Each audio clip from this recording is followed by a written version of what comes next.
We are now on FIF.C.9, compare functions. It's in the name, we're just comparing functions. And these are all functions that are represented in different ways. We have one that's basically just a sentence, we have one that's a table, and one that's a graph. It says, Mr. Rich planted a crop of money trees in his garden. Find the rate of change for each plant. Okay, I'm gonna give you a hint. We're not only gonna have to find the rate of change, we're also gonna have to find the starting point, which is the y-intercept. Also, in case you don't remember, slope is another word for rate of change. So if you want to just write that above it, so you keep that in mind, it's a good thing to note. When we have linear equations like this, and we're just comparing all of them, I'm just going to go ahead and make things easier and just list out the slope and the y-intercept for all three as we go along, so we don't have to go back and do it. So for tree A, so we have three different trees here. For tree A, the first tree was 5 inches tall when planted. It has grown 4 inches every month since being planted. So a good rule of thumb is if you're talking about slope, you'll find words like every or per, right? Like 4 inches every month, miles per hour, right? Things like that. It's rate of change. So in this case, our slope is just 4. It is changing 4 inches every month. It is rate of change. It is changing 4 inches every month. So remember, slope is m. So our rate of change here is 4. And y-intercept, I don't know if you remember, but y-intercept is right here. That's basically where it starts. So how did it start? It started at 5 inches. So my b, which is my y-intercept, if you remember, is going to be 5. Okay, because we're using y equals mx plus b, our slope-intercept form, to help us out, especially with this last one. Okay, measurements were taken of the second tree given below. Okay, so what is our y-intercept here? Remember, y-intercept is when x is 0. Like these are our x's, these are our y's. When x is 0, what is y? Well, x is 0. What is y? That's my y-intercept. Same goes for the other way around. If you're looking for an x-intercept, you want to look for when y is 0. Okay, for slope, if you remember, it's change in y over change in x. Change in y over change in x. So what's my change in y? Well, I'm going from 3 to 12. How much did I go up? We went up 9. And then my change in x, we're going 0 to 2, that's up 2. So that's 9 over 2. 9 over 2. We're going to make things easier. We're going to put that in decimal form. 9 divided by 2 is 4.5. I'm going to draw like a little box here so we see that's not going with tree C.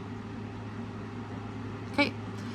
And then tree C, what's our y-intercept? We see it right here. Y-intercept is 10. And then for a graph, for our slope, we can use rise over run. We want to use those two good points.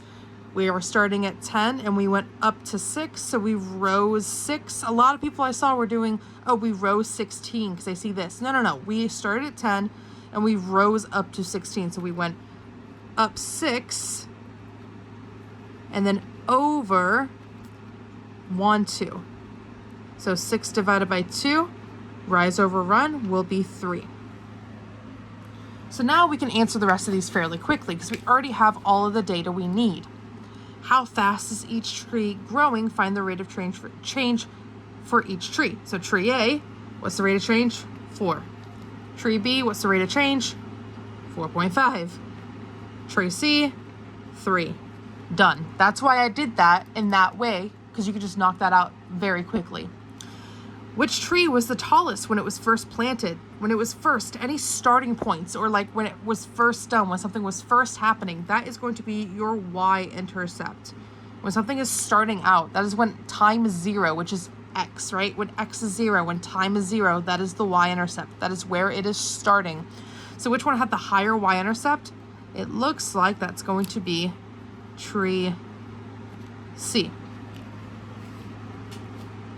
Okay. And last question, how tall is each tree after 6 months? Remember, time is x, months is x. So this is basically saying how tall is each tree when x is 6 and which tree is the tallest. So I'm going to give some room here. We're going to do it right here. So for tree A, we're going to sort it out because one tip I will always give you is just be organized with your work so you can keep track of what you're doing. So for tree A, I want y equals, we're using, again, slope-intercept form here, y equals m, for tree A was 4. Our x is 6 plus, so mx plus b is 5.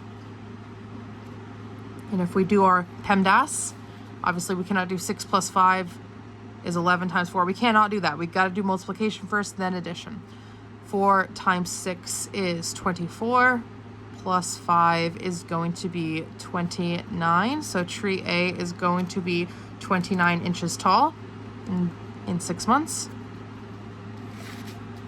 Let's go ahead and do tree B. Same deal. We're going to pull our slope and y-intercept and just plug it in.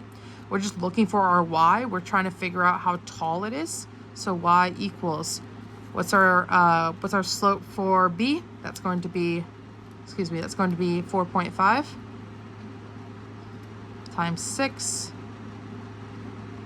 plus, okay. Now, if you don't have a calculator, you can do it on the side, and I do not have a calculator. But 4.5 times 6, okay.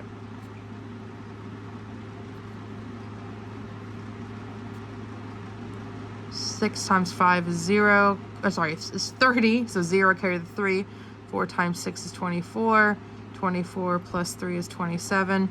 And because we have one decimal, we're going to put one decimal there. So that is going to be y equals 4.5 times 6 is 27. Plus 3, and that should be 30. Again, you don't need to do this, but you will have a calculator. It's just good to know in case you don't. And then tree C, we're doing the same thing. I know this seems tedious, but it goes a lot faster once you have a calculator. Y equals, our slope is 3, so it's going to be 3 times 6 plus 10. Right, 3 times 6, that's our x, plus 10 is our y-intercept. 3 times 6 is 18, sorry, plus 10 is going to be 28. Again, this is in inches. So those are all of our answers for all 3 of our trees. And then which tree is the tallest? That is going to be tree B. And that's it.